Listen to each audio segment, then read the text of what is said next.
السلام عليكم ورحمة الله تعالى وبركاته، مشاهدي قناة أطباق زهرة. أهلا بكم في فيديو جديد. اليوم غادي نشارك معكم الأكلة التقليدية المعروفة عند الجزائريين، خاصة في الغرب الجزائري، واللي هي الرقاق.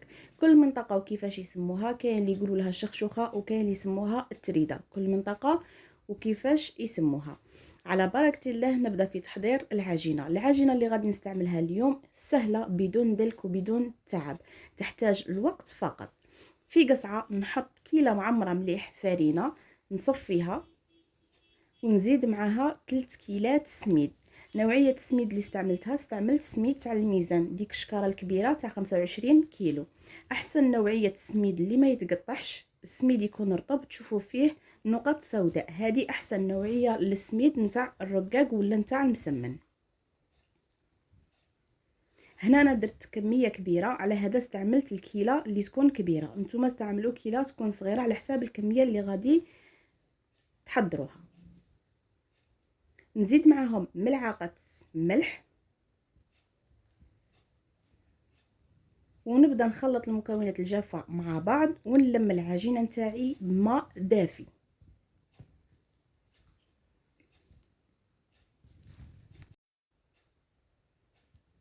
هنا العجينه غادي غير نلمها، ما غاديش ندلكها.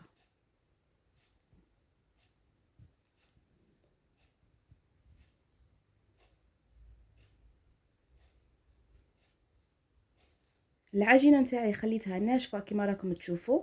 بعد ما لميت العجينه شوفوا كيفاش راه القوام نتاعها، ما راهيش طريه تلصق لي في اليد، راهي ناشفه. نحط العجينه نتاعي في اناء، نغطيها بكيس بلاستيكي ونخليها تبات ليله كامله في الثلاجه.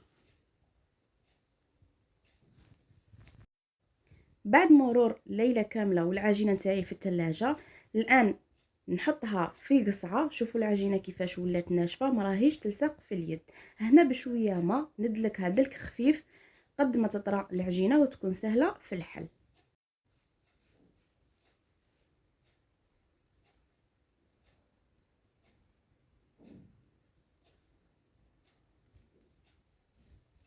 هنا راني في كل مره نضيف الماء غير قسم ما نطري العجينه.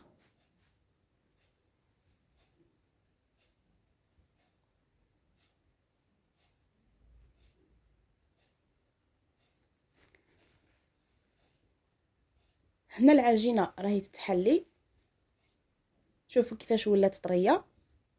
الان نبدا نقرص كريات، نجيب بلا ندهنه بالزيت ونبدا نقرص كريات من الرقاق، يكونوا صغار ويكونوا تقريبا على حجم واحد.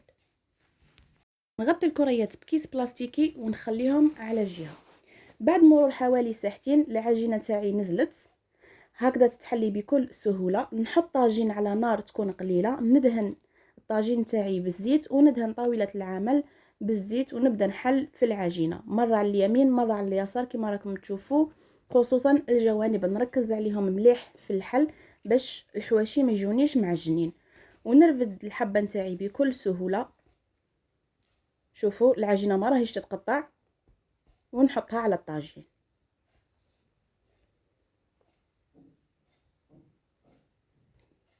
الحبه نتاعي راهي طيب، في كل مره نقلبها نخليها على الجوانب هكا باش يطيبوا لي الجوانب وما يجونيش معجنين، ونبدا نحل في الحبه الثانيه كما راكم تشوفوا.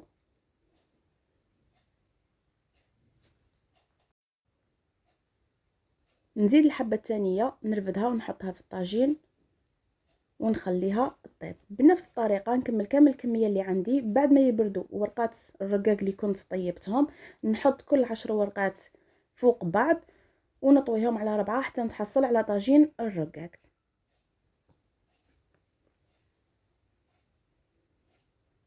هنا العجينه تاعي راهي تتكسل لي مليح، يعني النتيجه راهي روعه.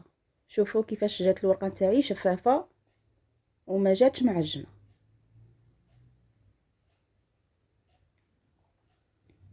بعد ما كملت عجينه الرقاق نجي للمرق. المرق يشبه المرق الكسكس، سهل التحضير.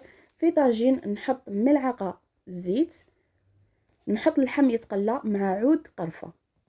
الرقاق يجي باللحم الاحمر بالدجاج ولا بالدند، نتوما ومقدوركم. بعد ما قليت مليح اللحم نزيد معاه حبه بصل مرابيه وحبه طماطم مرابيه، نقليهم مليح حتى يذوب البصل.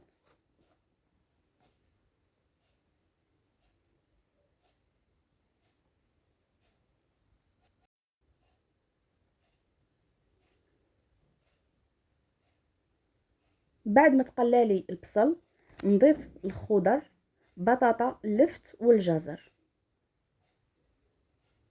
مع عرش كرافز وكميه من الحمص. الحمص كنت مطيباته من قبل ومخلياته في المجمد.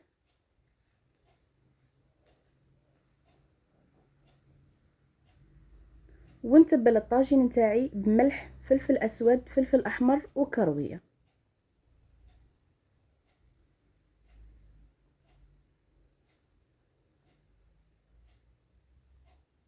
ونزيد ملعقه كبيره طماطم مصبره. نقلي الكل مع بعض ونمرق الطاجين بماء سخون. نغطي الطاجين كامل ونغطي عليه ونخلي الخضر نتاوعي يطيبوا والمرق يتجمر. هنا ها هما الوراقي تاع الرقاق اللي كنت حضرتهم. الان نجيب صحن ونقطع فيه هذوك الوراقي.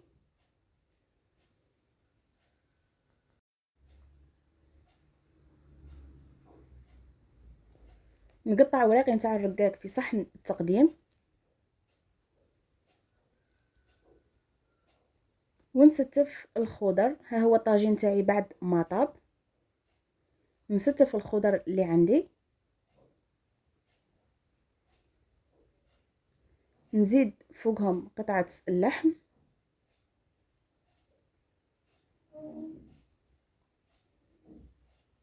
بلا ما ننسى حبات من الحمص.